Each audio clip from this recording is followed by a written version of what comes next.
السلام علیکم ناظرین، سایہ رحمت غوث پاک کا سفر ولایت کربلا کی مٹی سے بغداد کا کہانی شروع ہوتی ہے قصبہ جیلان سے۔ رات کا سناٹا، ہوا میں سکون، آسمان پر چاند کی روپ ہلی چاندنی۔ اسی رات ایک نئی روح دنیا میں قدم رکھتی ہے، ایک ایسی روح جو آگے چل کر لاکھوں دلوں کی ہدایت کا ذریعہ بنتی ہے۔ آپ کی والدہ جب آپ کو گود میں اٹھاتی تو آپ کے چہرے سے نور برستا۔ اکثر رات میں وہ دیکھتی کہ ایک اندھیرا اجالا کمرے میں پھیل جاتا ہے۔ ایک بار آپ کی ماں نے کہا، بیٹا تو رات میں کیوں جاگ جاتا ہے؟ آپ مسکرا کر بولے، امی میرے کانوں میں کوئی کہتا ہے عبادت کر۔ عبدالقادر ماں کی آنکھوں میں آنسو آ گئے۔ وہ جان گئی کہ یہ بچہ کوئی سادھارن نہیں، پہلا سبق تقویٰ اور سچا۔ غوث پاک بچپن سے ہی جھوٹ سے نفرت کرتے تھے۔ جب گاؤں کے بچے کھیلتے، آپ ایک پیڑ کے نیچے بیٹھ کر قرآن کی تلاوت کرتے۔ ایک دن گاؤں میں ایک آدمی کھویا ہوا اونٹ ڈھونڈ رہا تھا۔ سارے بچے مذاق میں اس آدمی کو غلط راستہ بتاتے جا رہے تھے، لیکن آپ کھڑے ہوئے اور صحیح دشا بتا دی۔ آدمی بولا، سب اس کو غلط بتا رہے ہیں اور یہ بچہ صحیح بول رہا ہے۔ غوث پاک نے کہا، سچ بولنا آسان نہیں، مگر اللہ کا نور اسی پر اترتا ہے جو سچ بولتا ہے۔ وہ آدمی آپ کی بات سن کر رو پڑا۔ بغداد کی طرف سفر۔ 18 سال کی عمر میں آپ نے سفر شروع کیا۔ راستہ لمبا، جنگل سونے اور کہیں کہیں ڈاکوؤں کے خطرے۔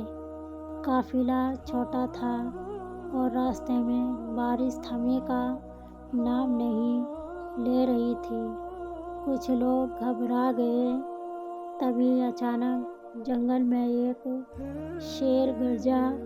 قافلے کے لوگ ڈر کر پیچھے ہٹ گئے۔ غوث پاک آگے بڑھے اور بولے، اے جنگل کی بادشاہ، تو اللہ کی مخلوق ہے، ہم بھی اللہ کے بندے، راستہ دے دے۔ شیر شانت ہو کر کنارے بیٹھ گیا۔ قافلہ حیران تھا، یہ کون سا لڑکا ہے جسے جنگلی شیر بھی آگیا مان رہا ہے؟ بغداد کا پہلا امتحان۔ بغداد پہنچ کر آپ نے ایک مشہور مدرسے میں داخلہ لیا۔ 18 گھنٹے پڑھائی ہوتی، کبھی کئی دن کھانا نہ ملتا۔ ایک رات بھوک سے پیٹ جل رہا تھا۔ مدرسے کی رسوئی میں ایک روٹی رکھی تھی۔ کسی نے نہیں دیکھا، لیکن آپ آگے بڑھ کر اس روٹی سے منہ پھیر لیتے ہیں۔ ایک ساتھی پوچھتا ہے، بھوک تو لگی ہے نا؟ آپ کہتے ہیں، اگر میں نے ایک حرام نوالا کھا لیا تو میرا دل کالا ہو جائے گا، میں علم کھو دوں گا۔ اسی دن اللہ نے ایسا راستہ کھولا کہ اگلی صبح کسی نے آپ کے لیے کھانا بھیج دیا۔ بغداد میں آپ کی پہلی کرامات۔ ایک دن شہر میں خبر پھیل گئی کہ ایک بچہ کنویں میں گر گیا۔ لوگ دوڑے لیکن کوئی اسے نکال نہیں پا رہا تھا۔ آپ وہیں سے گزر رہے تھے، کنویں کے پاس کھڑے ہوئے اور کہا، اے پانی، اپنے اندر کی مخلوق کو باہر لا دے۔ اللہ کے حکم سے پانی اوپر اٹھا اور بچہ باہر آ گیا۔ لوگ دنگ رہ گئے۔ کون ہے یہ نوجوان؟ کسی نے جواب دیا، یہ جیلان کا عبدالقادر ہے، اللہ کا دوست۔ امتحانوں کی رات۔ ایک رات جب آپ تہجد میں کھڑے تھے، اچانک کمرہ ہلنے لگا، دیواریں ٹوٹنے لگی، سایہ کمرے میں پھیل گیا۔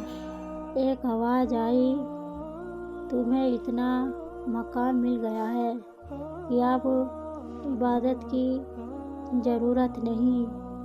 آپ ترنت بولے، اگر میرا نبی صلی اللہ علیہ وسلم عبادت کرتا رہا تو میں کیسے چھوڑ سکتا ہوں؟ دور ہو جا اے شیطان۔ دیواریں ترنت ٹھیک ہو گئیں۔ یہ شیطان کو آزمائش تھی، لیکن غوث پاک کا دل اٹوٹ تھا۔ خدمت کا سنسار۔ بغداد میں آپ کا دروازہ ہمیشہ کھلا رہتا۔ غریب آئے تو کھانا، بیمار آئے تو دعا، مایوس آئے تو سہارا۔ ایک غریب عورت اپنی بیمار بیٹی کو لے کر آئی۔ بیٹی کی سانسیں ٹوٹ رہی تھی۔ ڈاکٹر جواب دے چکے تھے۔ آپ نے ہاتھ اٹھائے اور کہا، اے اللہ، اگر یہ بچی بچ گئی تو اس کی ماں تجھی کو راضی کرے گی۔ کچھ ہی پلوں میں بچی کی سانسیں سامانیہ ہو گئیں۔ ماں رونے لگی اور بولی، اے ولی، آپ نے میری جان بچا دی۔ آپ مسکرا کر بولے، نہیں، تمہیں اللہ نے سنبھالا ہے۔ جادوگر کا چیلنج۔ بغداد میں ایک مشہور جادوگر تھا جو لوگوں کو دھوکہ دیتا تھا۔ ایک دن اس نے کہا، اگر عبدالقادر سچ میں ولی ہے تو میرے جادو کو مات دے۔ لاکھوں لوگ جمع ہوئے۔ جادوگر نے ہوا میں ہاتھ ہلایا۔ اچانک آسمان میں کالے پرندوں کا جھنڈ ابھر آیا۔ لوگ ڈر گئے۔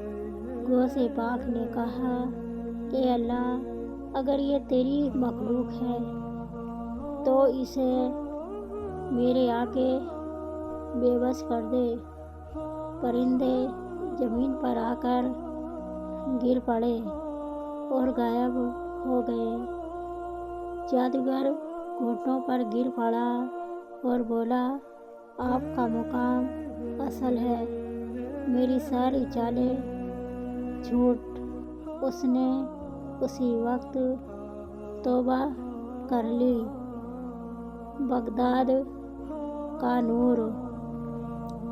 دھیرے دھیرے آپ کا نام دنیا بھر میں پھیل گیا۔ لاکھوں لوگ آپ کی مجلس میں آتے۔ آپ کہتے، میری بات نہیں اللہ اور اس کے رسول صلی اللہ علیہ وسلم کی بات مانو۔ آپ کا ہر لفظ دلوں پر اثر کرتا۔ کئی لوگ گناہ چھوڑ دیتے، کئی روتے ہوئے توبہ کرتے۔ آخری ہدایت۔ وفات سے کچھ دن پہلے آپ نے اپنے چاہنے والے کو بلایا۔ آپ کی آواز کمزور تھی، لیکن نور پہلے سے زیادہ تھا۔ آپ بولے، تم سب اللہ سے ڈرنا، مگر امید کبھی نہ چھوڑنا، غریبوں کی مدد کرنا اور دل کو معاف رکھنا۔ یہ زندگی فانی ہے، اصلی زندگی آخرت کی ہے۔ آپ کی روح نے سکون سے پرواز کی اور پورا بغداد نور میں نہا گیا۔ انتم سین۔ لوگ روتے ہوئے کہتے تھے، غوث پاک تو دنیا سے چلے گئے، پر ان کا نور آج بھی ہمارے دلوں میں زندہ ہے۔ آمین۔ صدقہ جاریہ سمجھ کر ویڈیو کو شیئر کریں۔